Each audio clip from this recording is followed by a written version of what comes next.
Greetings, and more greetings to you, good people. My name is DJ Holly, and welcome to Point 5 Creative Studios. Chitubu che content, chitubu chisingapwi, chitubu chinonwa nemunhu wese, chitubu chakavhenekwa, chikaongororwa nanamazvikokota kunzi aiwaka chitubu ichi chine content iri healthy, content yakachena, yakakodzera kunge chikonsumwa nemunhu akaita kunge iwewe. Ndosaka uri panapa muzuva ranhasi. So if it's your first time here, dzvanya subscribe button and the notification bell so that you don't miss out on any exciting content uploaded. Asi kana wanga wagara uri mugaro wepanapa, ndangokutenda ndikuita sei nekukurumidza kubhadhara rent. Yes, thank you very much for supporting Point 5 Creative Studios. Thank you for the comments. Thank you. I really appreciate it, man. Yes. Zvamanje manje ndikufambira nyaya yeSadc.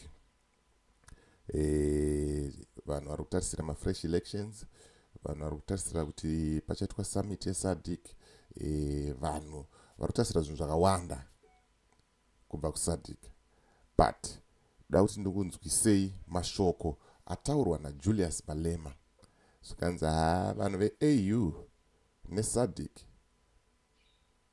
madzikoma, mabrothers, havana kana simba, havana kana chavanoita. Zvinezvi tine dambudziko paZimbabwe apa. Havakwanisi kana kuudza mukuru wenyika kuti aiwa zvauri kuita zvisiri izvo. Mawani kana inonda tovhundukawo nemashoko ayandikati Juju ari kutaura zvine musoro. Saka da kuplayera the video, moona the video, and then we come back and then we talk again kuti bo here zviri kutaurwa naJulius Malema kana kuti chi kana kuti bo here. Then ndichadzoka futi neupdate yenyaya yamagaya mawani pari kupisa. Vakomana vakatozoenda pachurch pacho vakanoloka magate, vanhu vari mukati vachida chi vachida mari yavo. And I will make sure kuti ndichabata vakomana boss Sauro ndouya navo paplatform totaura kuti nyaya yacho yakambofamba sei, chii chiri kuitika, because vamwe vari kufunga kuti maskits, vamwe vari kufunga kuti it's acting, but it's a reality, it's a real, yeah, it's reality baba.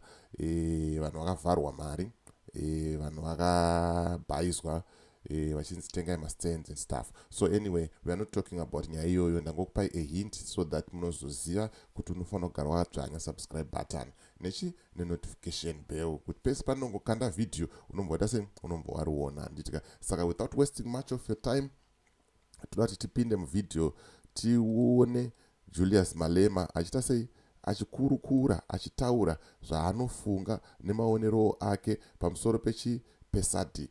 Tonzwa kuti ari kuti chii, zvinomeka sense here kana kuti hazvisi kumeka sense anditika. Okay, let me put it there so that you can see. Right. Saka rikatinzwe Julius achitaura kuti alpha. African Union is it's a meeting of friends who don't even call each other to order. They can meet with a dictator who has just killed his own people and then meet for the whole week and not even mention it.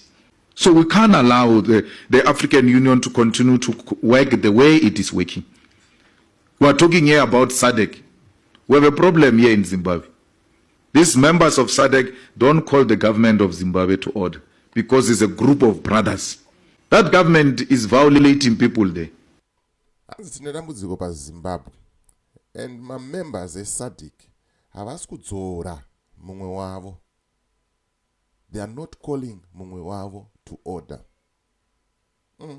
Mawana muzvinzwira mega, murikuzvionera mega Julius Malema achitaura kuti hapana ari kudzora mumwe. Tine dambudziko muZimbabwe. Hapana ari kudzora mumwe. So what does that mean? What does that mean?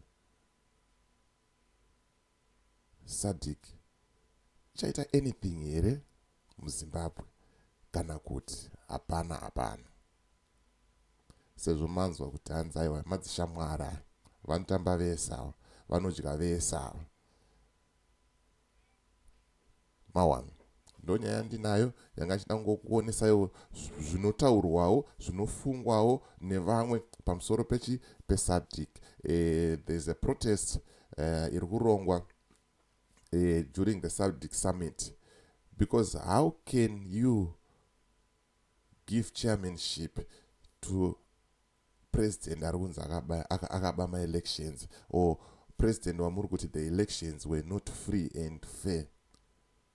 Sadc yakamabuka, and then vakugadza munhu akadaro. So at the end of the day, you will see kuti zviri na Julius Malema, it's 100% correct. They are just a bunch of friends, brothers, and havakwanisi kuita sei kudzorana.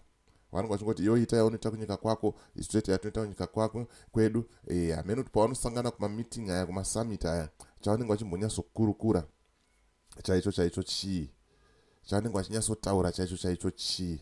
And then kana maakutungamirirwa nemunhu ane ma-elections amakati they are not free and fair, hamene kuti Sadc yacho inenge ichienda kupi. So at the end of the day, zvinhu zvese zviri kusarira mumaoko evanhu, zviri kusarira mumaoko ema-citizens, kuti iwewe neni neuyo yoyo toita sei kuti zvinhu zviite sei zviite bo, kuti zvinhu zviite sei zvinake. But Sadc zvamanje manje manzwa Malema achitaura, ende ndo zvitori paground, ende ndo chokwadi chaari kuita sei chaari kutotaura ichocho, haasi kana kutombobhayiza